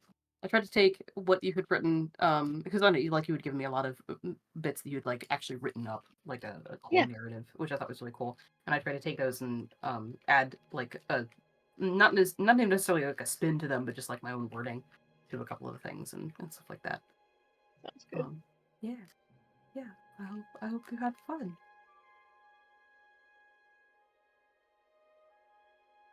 I did.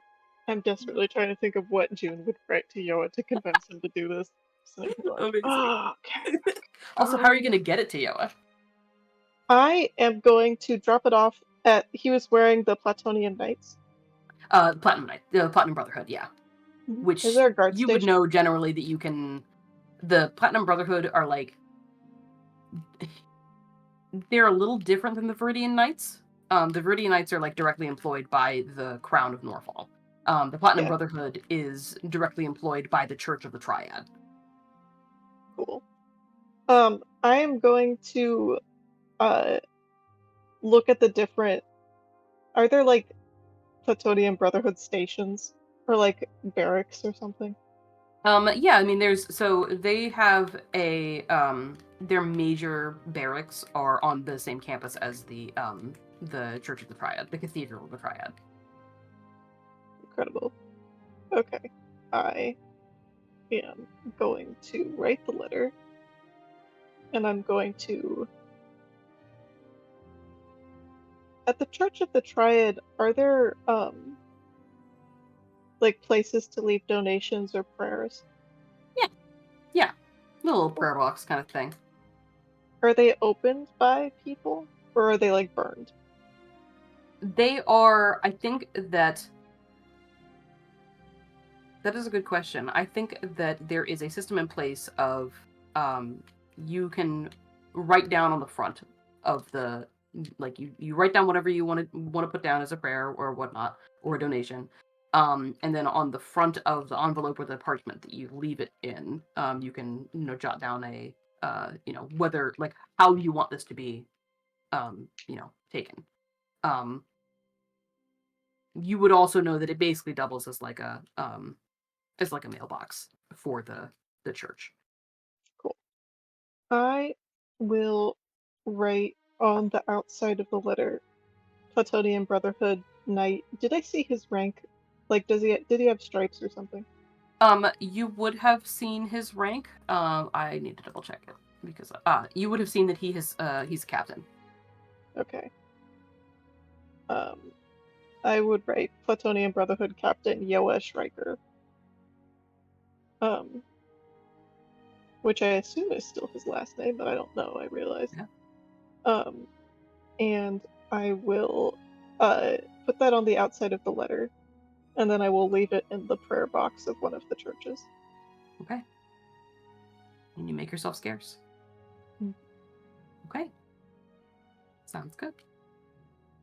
Perfect. Yeah. Now, that's the last of the solo sessions. So Yeah. soon we'll be able to start playing the game. Oh man, this is gonna be a lot of fun. All right. Thank you for joining me. I appreciate it. I hope you had a good time.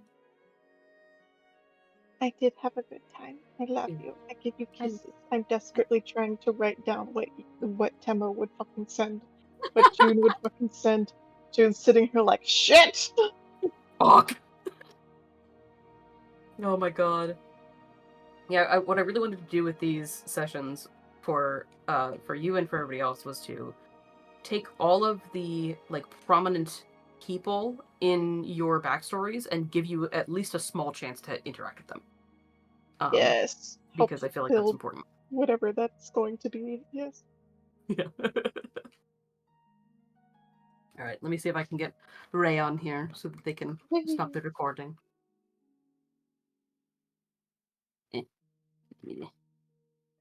With Ray, we're done. Beep, boop, boop. Oh my god, I'm so hungry. Oh. Go eat food. I will. I'm gonna eat. Yeah, I'll eat once the recording's done. Once Ray pops back on.